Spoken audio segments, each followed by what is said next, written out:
Welcome, everyone. Welcome. We will be getting started very shortly. Give people a chance to file in. In the meantime, enjoy the little music. We'll be getting ready in about maybe 30 seconds.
Hello, everyone. Am I seeing?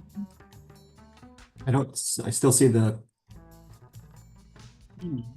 regular page. I can't see. PC.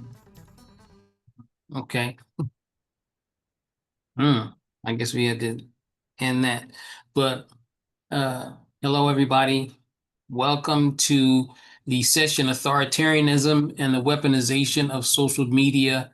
And we were going to hear today from my colleague Sanho Tree about how the far right around the world bypasses traditional media and channels misinformation, and to their followers. This is the fourth session of a monthly IPS series on lessons from resistance to authoritarianism around the world. We can I'll put that in the chat so people can get information about the other sessions. On there, you'll see the past sessions. There'll be links to the videos of them, and then also a little information about what's to come for the rest of the sessions. My colleague Sanho Tree who's going to present to us this afternoon, is a fellow at the Institute for Policy Studies and has been director of its drug policy project since 1998, and was a former military and diplomatic historian in the 1990s. So we're going to hear from Sanho for about an hour, and he's got a compelling presentation for us. There at the bottom, you'll see the Q&A question, the Q&A feature where we ask you to put your questions for Sanho. There'll be time to engage at the end. We want to ask you, please don't use the Q&A feature as a substitution for the chat. We'll probably open that up toward the end, but we don't want to have people distracted by it during the session. So it's not open right now, but please reserve that Q&A feature for that. Without further ado, I want to turn it over to Sanho. Sanho, thank you for doing that. Thank you, Nip. It's a pleasure to be with you today. Just a little bit of background of what brings me to this particular topic. As Nefa mentioned, I've been working on drug policy primarily for the past more than 2 decades now. And but my first career in Washington was in international human rights in the late 1980s. And then I worked for 6 years as a military and diplomatic historian, working on a book on the atomic bomb decision in World War II and the politics behind that. And after that, I worked for Harry Belafonte for 1.5 years, helping him with his memoirs. And I edited Covert Action Quarterly magazine for 1 year as well, which used to be a reputable magazine back in the day, but is now a conspiracy rag. And most recently, I work on drug policy. I have, however, been on social media for way too long, 15 years on Twitter.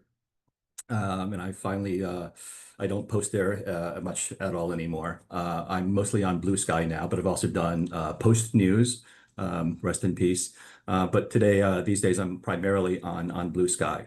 And so having that front seat, looking at global politics unfold, and looking at the role of social media is what brings me to this issue. And I want to look at some countries in particular, but I want to start first by going back to the early days of the internet. Um, right after 9/11 happened, there was a lot of conspiracy theories being floated through the early internet around 9/11 trutherism, what ultimately became the truther movement. And about 22 years ago, I did some digging to see where that conspiracy theory came from, all right? Because it affected so many people, including a lot of progressives, and including a lot of friends of mine, got sucked into this world, this alternate reality that they believed that 9/11 was an inside job by the by Bush and Cheney, that buildings came down with pre-planted explosives, controlled demolition, and I began to wonder, okay, where's this stuff coming from? And back in those days, you can go back and use the Usenet before the World Wide Web. You had to type a lot of keystrokes and stuff. It was all text-based. But people would post news articles on there all the time, and it was searchable, and you could search chronologically.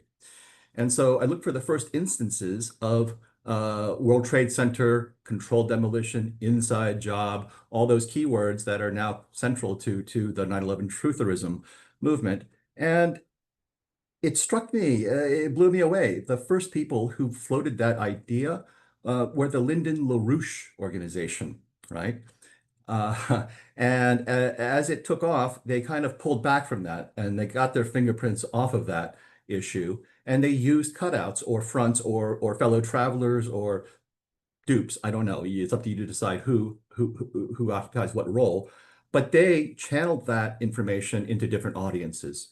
And into the progressive movement, there was this charlatan named Mike Rupert, who billed himself as a former LAPD narcotics officer.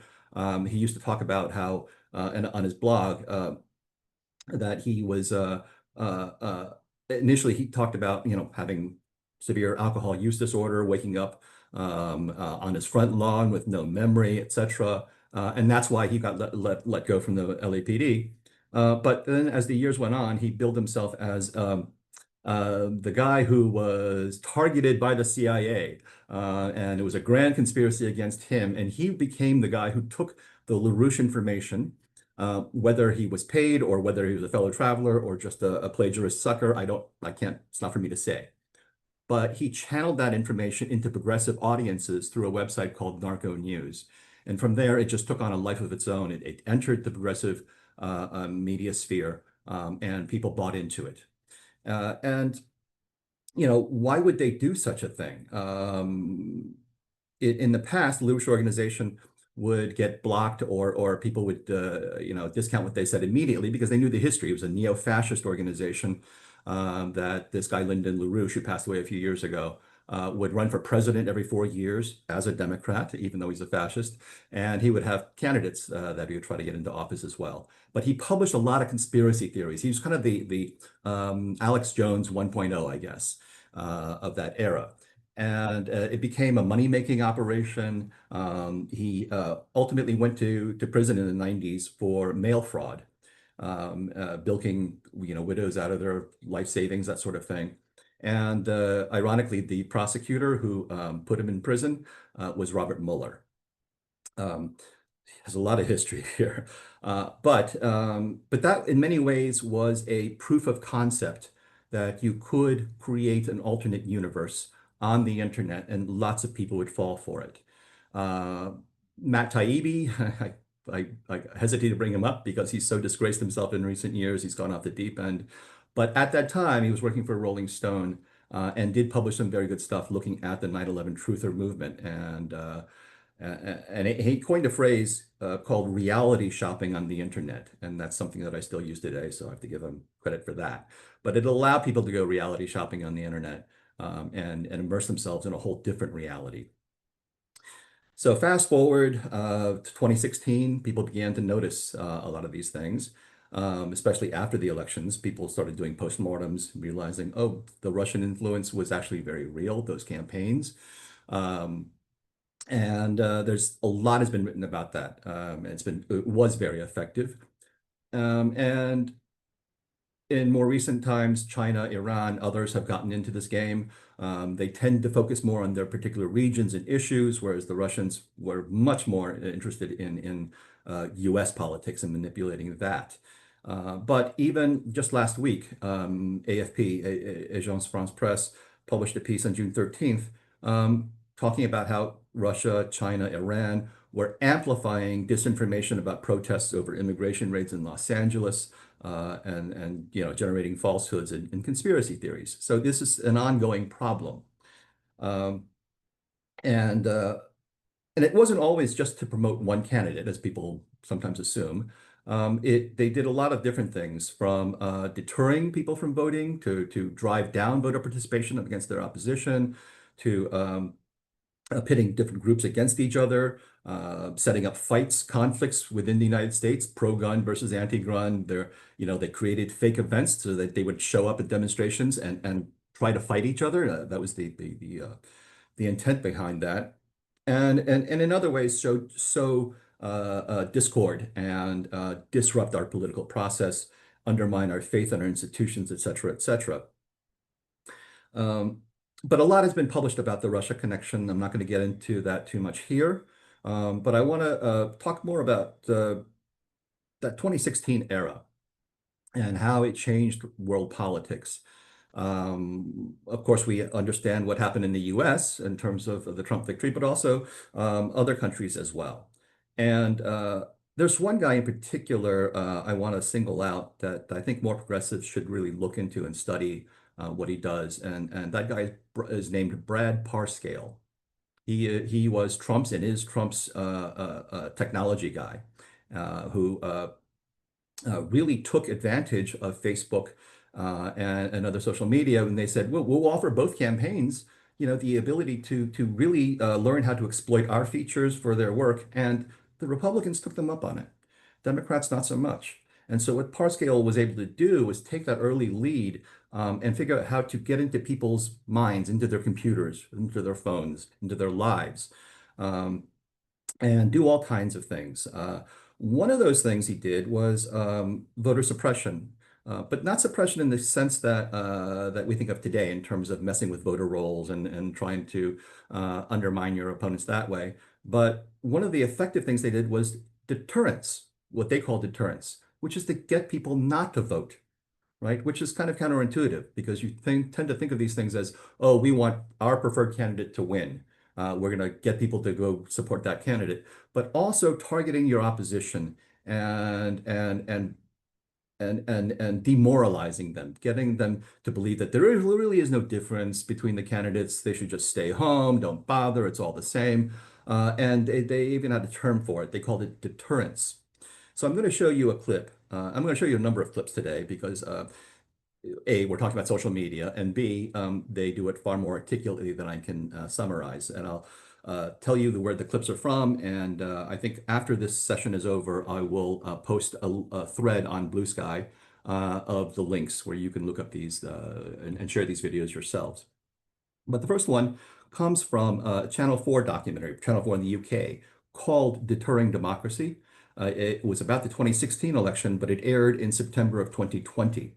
And it looks at, in particular, Milwaukee and how Trump eked out a surprise victory in Wisconsin by a very small margin. And a lot of it had to do with Milwaukee and how they targeted Black voters in particular to stay home during the elections, right?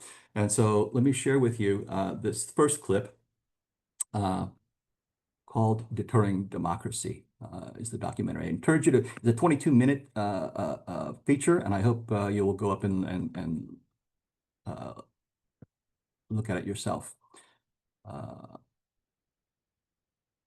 Okay.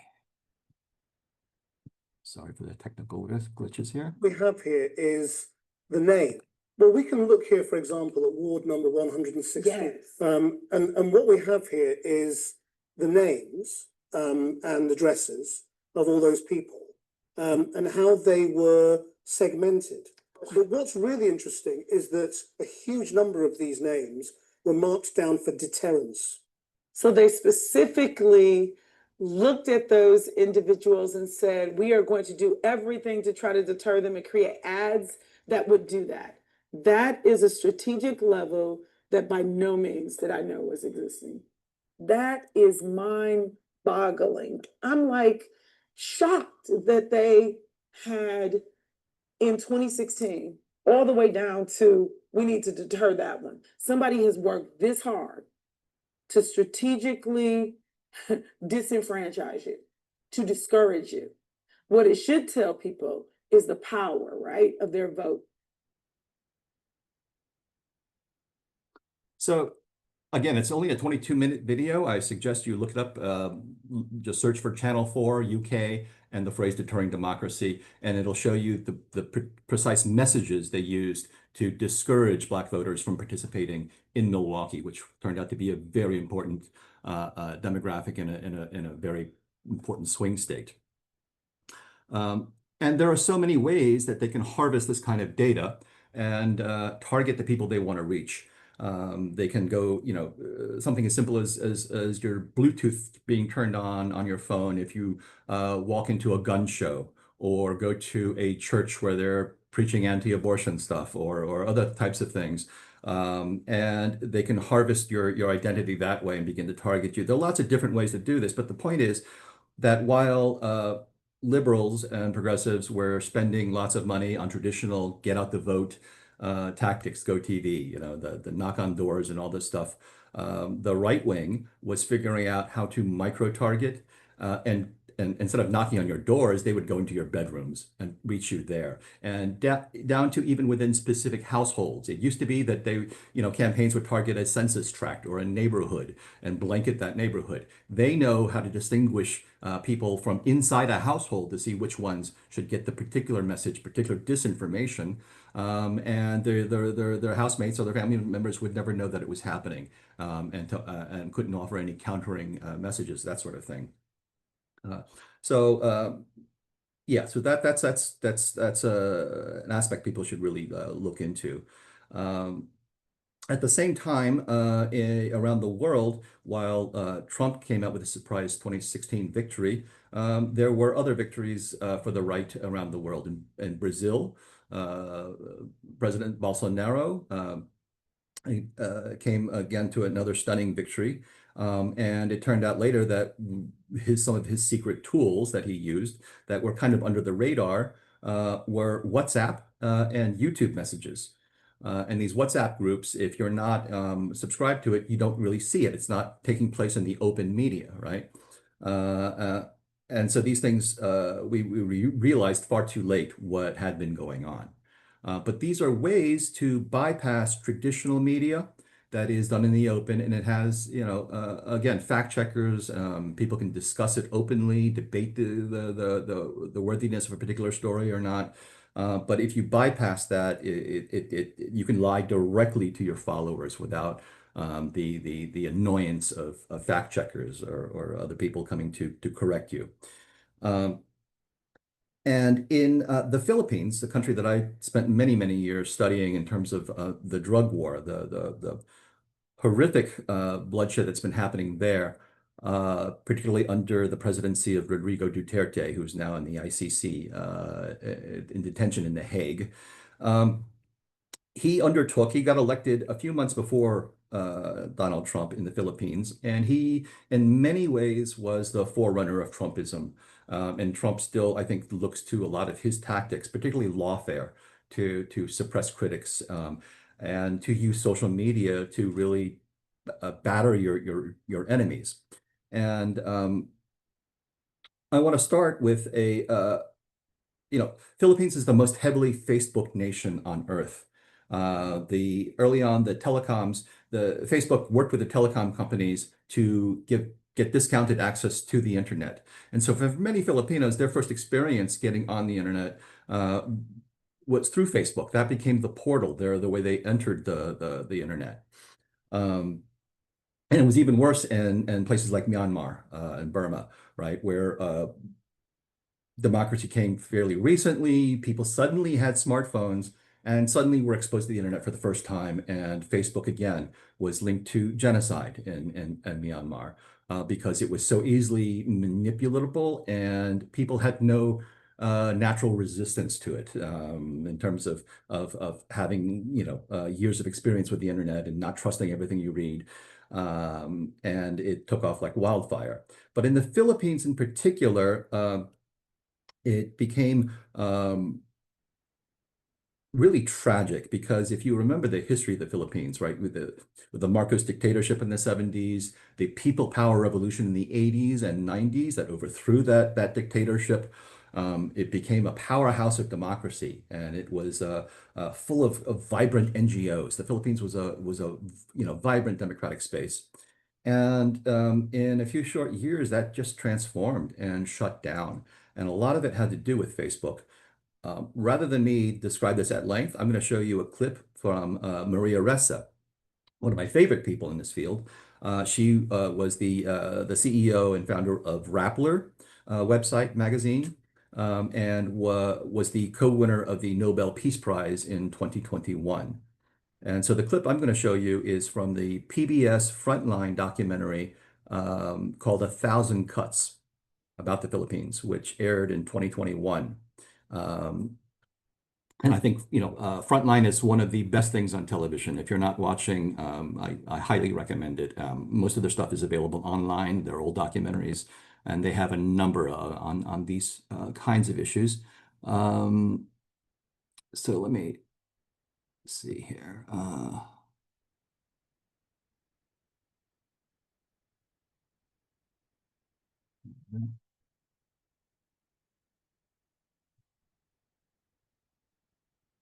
So why should you care about what happens in the Philippines, right? For one, we spend the most time on the internet, more than 10 hours a day. We spend the most time on social media globally. And as we found out, lies laced with anger and hate spread fastest. When you only look at content, it's a whack-a-mole game. I want to figure out what the lie is, then look at the network that spreads the lies. That's the nervous system. We started looking at one account that was attacking all journalists are corrupt.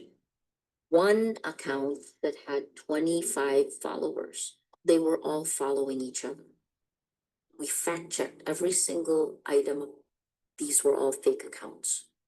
We began to count and found that 26 fake accounts can influence up to 3 million other accounts. 3 million. I think the first attacks, this word prostitutes, you can even track this word. Mocha Uson starts to popularize prostitutes, thinking Pinoy picks it up. Then it's repeated 1 million times to make you distrust institutions, to shift the way you think. In May 2017, we did a story on the transcript of Trump's call with President Duterte. Rappler just made the Philippines a legitimate target of North Korean nuclear missiles. It's laughable, but people believe it. It jumped to, I can smell an arrest and possible closure of Rappler.com. Then from there, we go to sexualized attacks, fuel misogyny. Women are a favorite, easy target.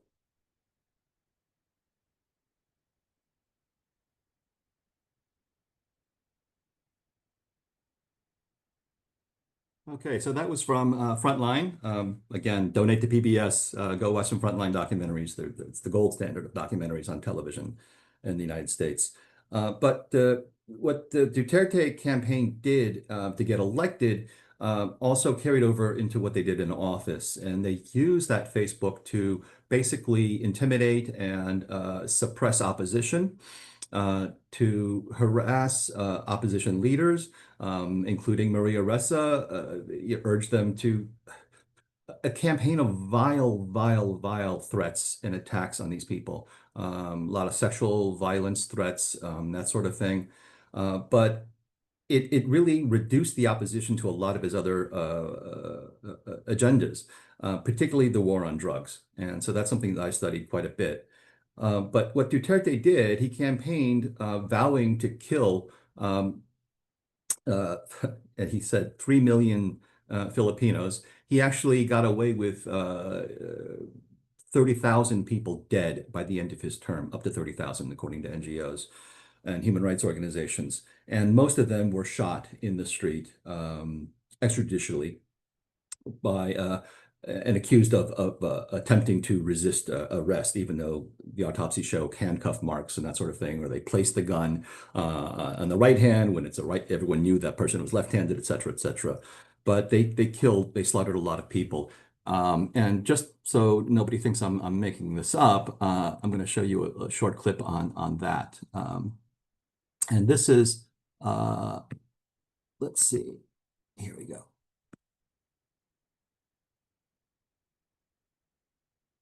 Philippines President Rodrigo Duterte is on course for further controversy after saying he wants to slaughter 3 million drug abusers.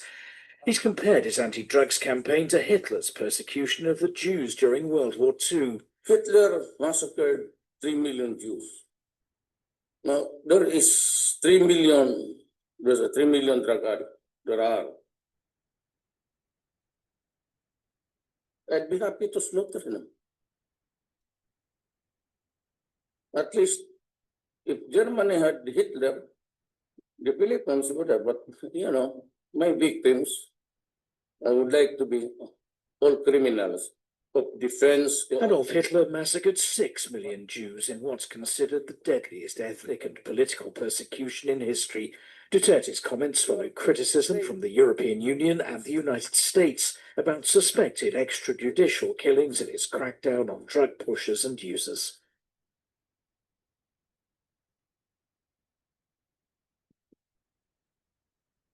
And there you can see why I showed that clip, because if I had simply read the script to you, people said, oh, you're making that up. That's some kind of distortion.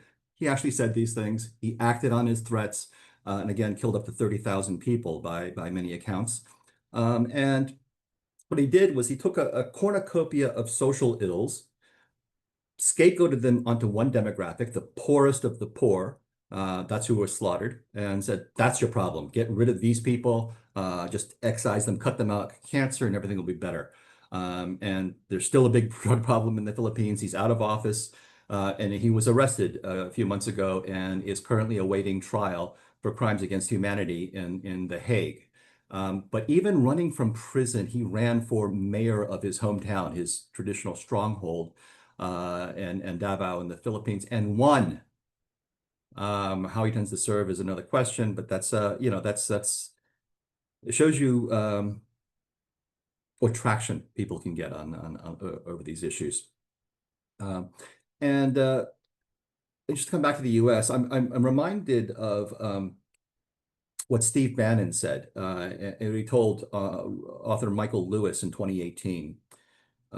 He said, "Democrats don't matter. The real opposition is the media. And the way to deal with them is to flood the zone with shit." In other words, he trains his followers to go reality shopping on the internet, much the same way RFK Jr. tells his followers to do their own research about vaccines and stuff. And ultimately, we cannot have a meaningful discourse about public policy if we can't agree on what constitutes a baseline for reality. Okay. And to talk about reality, let me show you a clip from the wonderful historian Tim Snyder about alternative realities.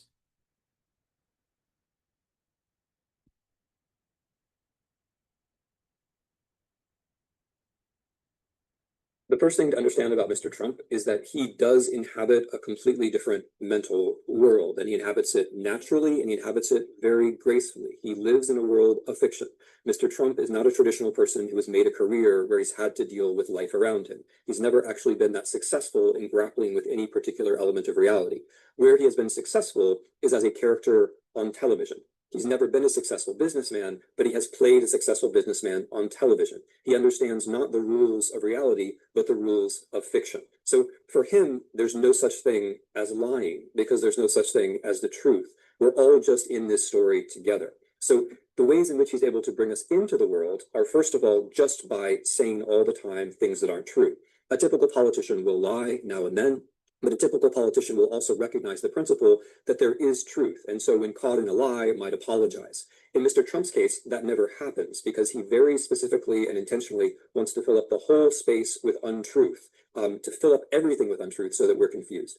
The second stage is once we get there, once he changes the office of the presidency, so it's no longer about talking about the world, but instead about creating a story, then he says, distrust everyone else. There's nothing that's really true, it's just my opinion and your opinion. And since I'm the president and I have media behind me, at the end of the day, it's gonna be my opinion that matters. Once we get to that point where everybody doubts everything, and it's only the person who has the most media or the biggest Twitter account who counts, at that point, it's very hard to have anything like a democracy. So you begin to see the problem here, right? That they're actually shaping these alternate realities. And you might ask, well, why does he lie so much? Isn't he afraid of being fact-checked? Wouldn't that bring some disgrace to him? Things that are just really easy to fact-check and easily disprovable, particularly about numbers. He lies about numbers all the time. Just last week, he said Russia, the Soviets lost 50 million people in World War II, and therefore we should be grateful and welcome back to the G8 and all these other things. He doubled the death toll in the Soviet Union, just doubled it out of the blue, right? And nobody called him, or very few people called him on it. He does this with fentanyl deaths all the time, doubles and triples the numbers. And you would think, well, why does he lie so much? Isn't that going to be embarrassing when he gets fact-checked? Actually, no. And the best explanation I can give you is I was rewatching the Manchurian Candidate, a great old film, a few months ago, and there was this one scene that explains brilliantly why they lie about these numbers. And it has to do with, this is Angela Lansbury in this clip talking to her husband, the senator. She's the brains behind his campaign. And they discuss numbers and how he's a hard time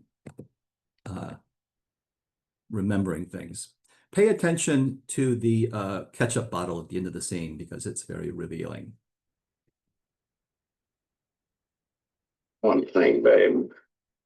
I'd be a lot happier if we could just settle on the number of communists I know there are in the Defense Department. I mean, the way you keep changing the figures on me all the time, it makes me look like some kind of a nut, like an idiot. The boys were even starting to kid me about it.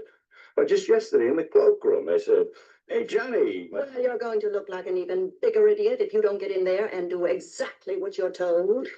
Babe. Who are they writing about all over this country, and what are they saying?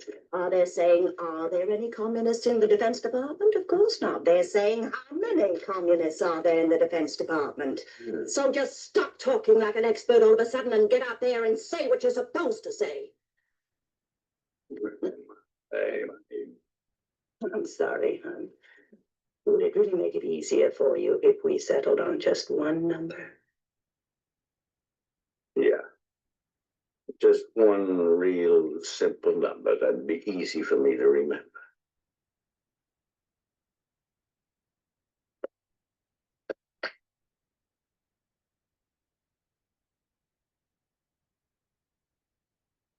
There are exactly 57 card-carrying members of the Communist Party in the Department of Defense at this time. So you saw the Heinz 57 ketchup bottle, and that, of course, becomes the number. And that was obviously a dig at Senator Joe McCarthy, who by this time had already died in obscurity and disgrace. But there you see an illustration of why they don't care about lying about numbers. By the way, that's also kind of why Space Caligula, or Elon Musk, as most people know him as, is at war with legacy media and fact checkers. And that's why he suppresses links on Twitter to external news sources. He wants the blue checks and others to engage in what he calls citizen journalism. That is to say, to publish their racist hot takes directly onto X. And in part because it's far easier to manipulate vibes than it is to manipulate facts. He doesn't want any pesky editors or trust and safety teams or whatever to fact check him and ask him tough questions or point out contradictions. And ironically, it's Grok that's doing that these days. He can't train it to lie. It keeps calling him out on his lies. But it's also, one of the reasons I left Twitter was the suppression that was going on. I spent 15 years on Twitter, and I got up to 15 or 16,000 followers. That's about 1,000 per month. Now, when I switched to Blue Sky, I get about 1,000 followers, new followers.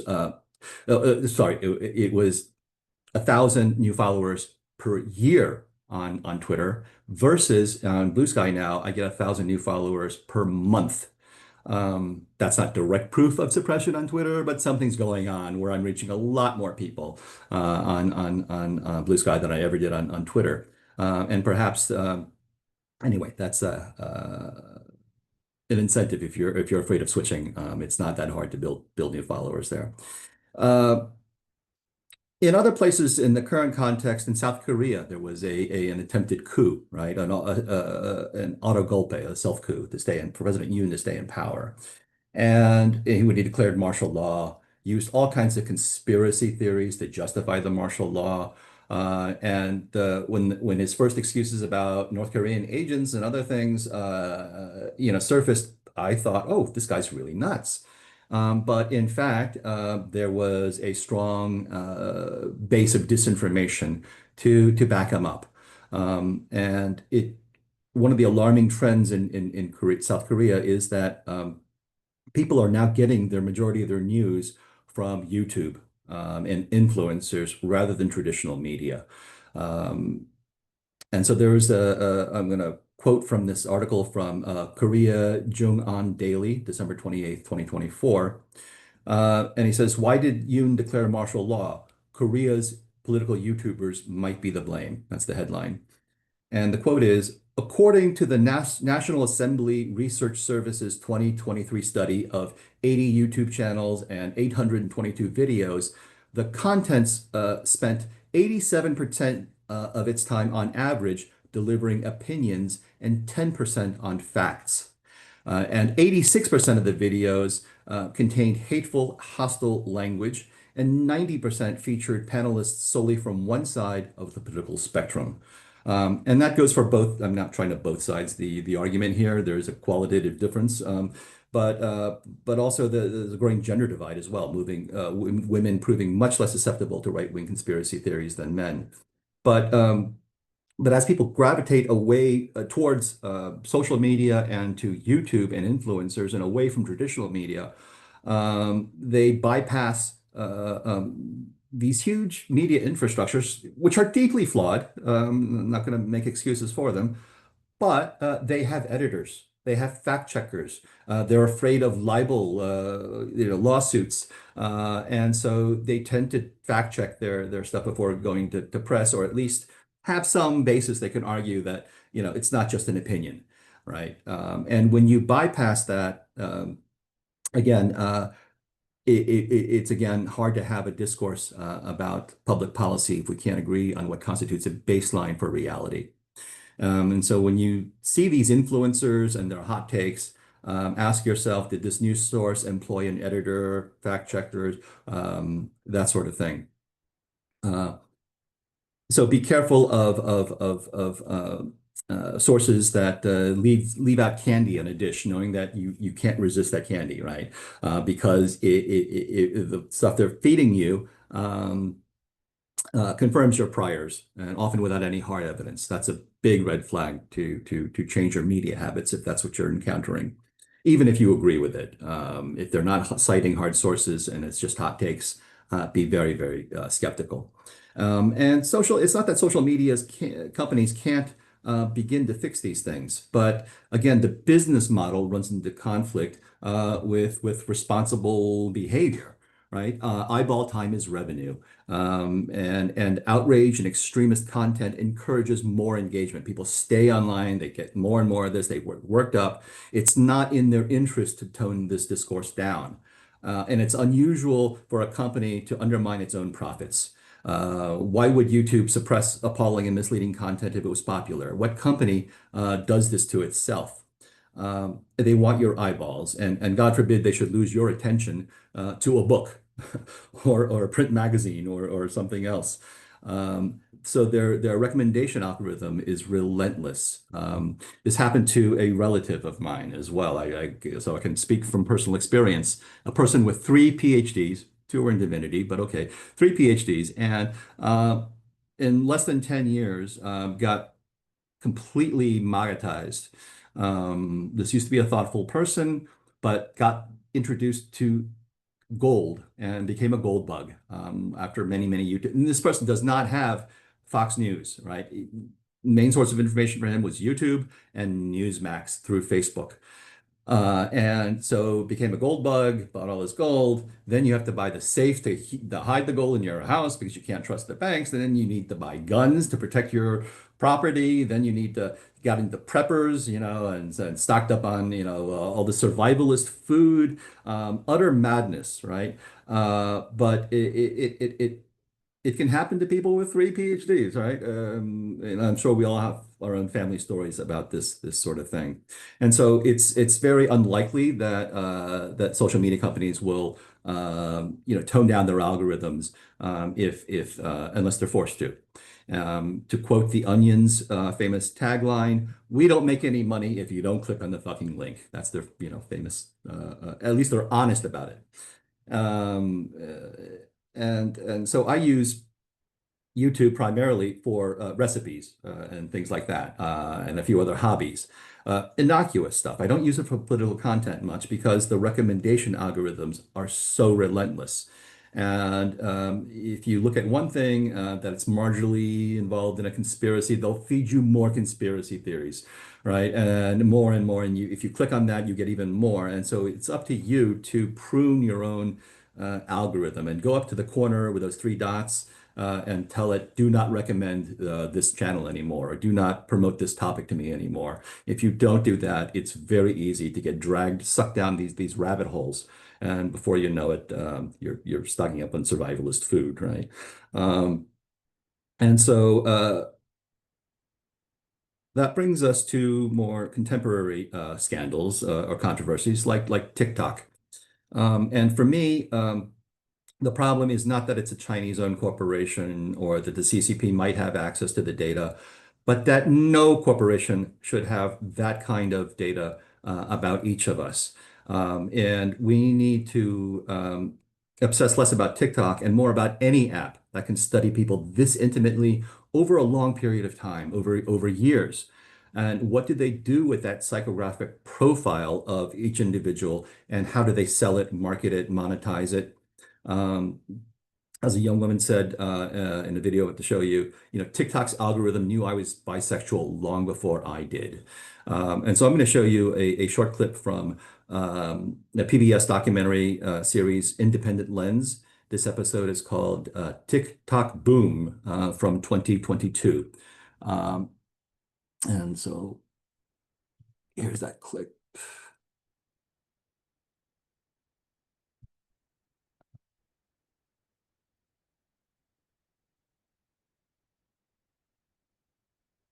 TikTok's recommendation algorithm serves as that type of sorting hat.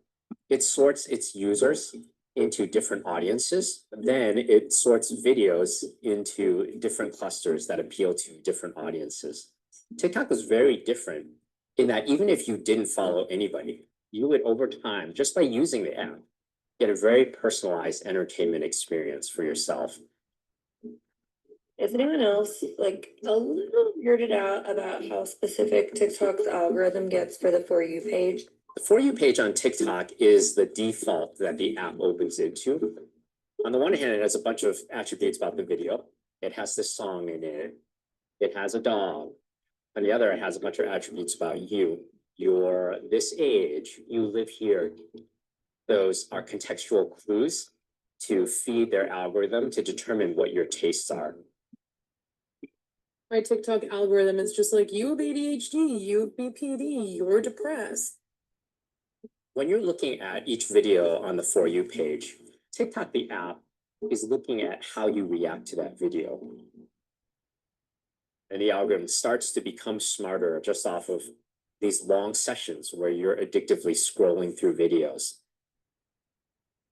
And then adjusts what videos it shows you in the future. And over time, it builds almost a fingerprint of your tastes. I'm talking like I was just thinking about making a peanut butter and jelly sandwich, and then out of nowhere, someone is making a peanut butter and jelly on my For You page. But lately, I kid you not, it hasn't been things that I'll Google or I talk about. It's been thoughts.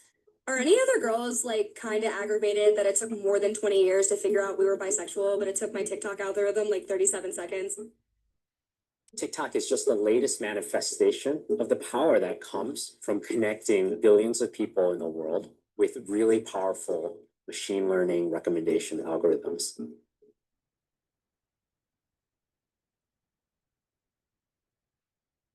So that was from Independent Lens on PBS. I participate in focus groups sometimes, and they don't tell you who the client is because they don't want to skew your responses. And sometimes it's for good groups, nonprofits. Sometimes it's for not so good groups. But what they do is they study the focus groups, and sometimes they'll give you a dial, a meter, and they'll make you watch some content, and you dial it up or down, and they take that data and they try to shape their marketing based on that, based on the way you swipe through videos and that sort of thing. The way you scroll and swipe. After weeks, they know a tremendous amount of information about you. Now imagine tracking that behavior of teenagers as they move into adulthood and having years of that kind of data points about your innermost beliefs, your biases that you may not talk about publicly, but are you the kind of person who skips over people of color videos? Are you the kind of person who likes guns? Do you suppress trans content?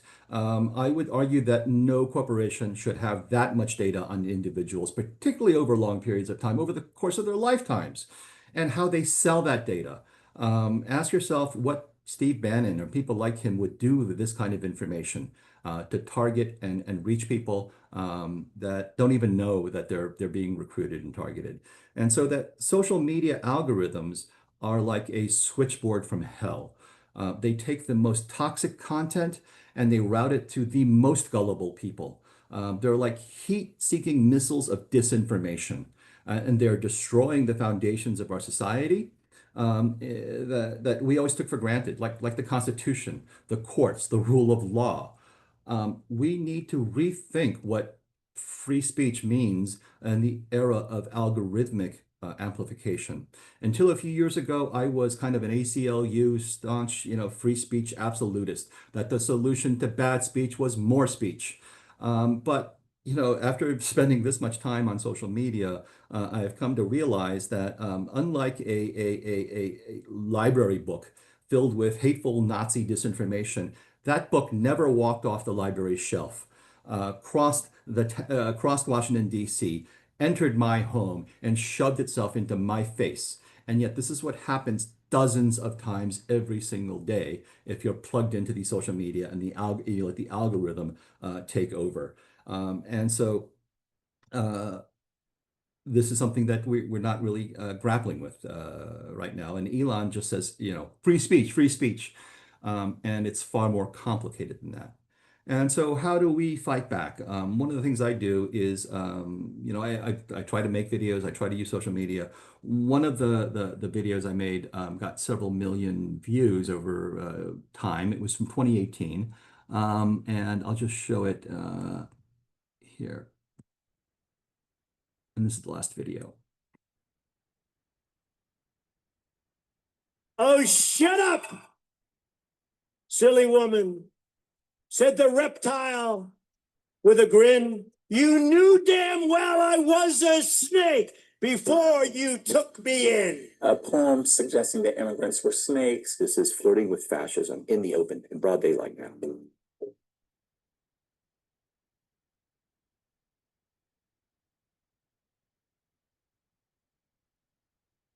infest. That's an interesting word. It comes right out of one of the most vile Nazi propaganda films of all time, The Eternal Jew. And that language of infestation and the image of vermin and rats specifically comes from a very specific place. And we need to be on guard for that. If you listen to the rhetoric from the president, you would think that every person of color is somehow a gang member or ready to rape and to kill and to plunder. They're bringing drugs, they're bringing crime, they're rapists. And that's simply not the case. But it's good politically, however. It's very useful for autocrats to demonize and project all these social ills upon the other. President Duterte is doing that in the Philippines. Lots of despots do it. They seek out minority groups. Hitler massacred 3 million Jews.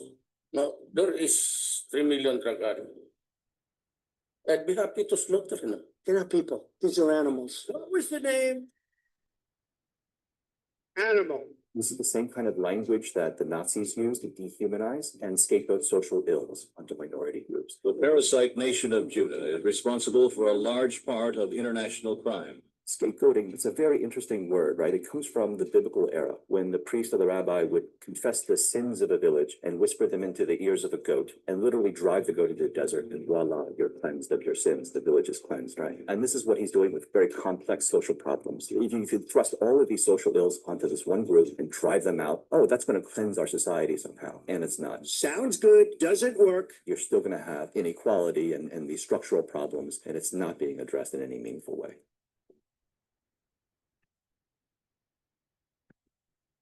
Okay, so that was obviously with Bernie Sanders' office, but it got millions of views. But that's clearly not enough. Even though we put it out in 2018, not enough people saw it or acted on it.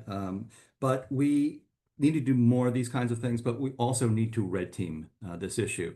Red team is a military term where you take people and war game something, right? You have people who are of goodwill but acting in good faith and pretending they're the opposition. And they look very, very intensively at how can we exploit the loopholes and go after our enemies and exploit these things. And so we need to find those loopholes, find the weaknesses, the cracks in the foundation, and proactively shore them up because we can't take these things for granted. And so with that, I'm going to move to Q&A. Let's see what we have here. Can we get a list of films and documentaries the speaker is sharing and suggesting? Yes, in fact, I will, as I mentioned at the beginning, post a thread of these videos on my Blue Sky account. There's only one of me on Blue Sky, so look for Sanho on Blue Sky and you'll find me. Let's see. The other one is thank you for your cogent presentation. I'm glad it's being recorded as well. Thank you for the references. Yes, we are going to record this and hopefully post this on YouTube. We've had some problems in the past by showing video clips of other content and getting takedown notices. So we may have to edit those out and then post a link to that resource so that you can look at it on their website. So they earn the revenue, even though I'm using, very often promotional trailers that they themselves edited to attract more people to their content. So I'm hoping they won't file any complaints against this video. But that's cat is playing with my keyboard here, and that is it for my presentation today. Any more questions? If not, I will see you on Blue Sky. It's a fun place to hang out and so much better than Twitter. Did I mention there are no ads? It's a lot more fun over there and no Nazis, or at least very, very, very few. So with that, I wanted to thank you for your attention and get active. Have a good day, folks. Thank you. You can also put in the chat is now open for your final comments, how you appreciated it. Thanks for being with us.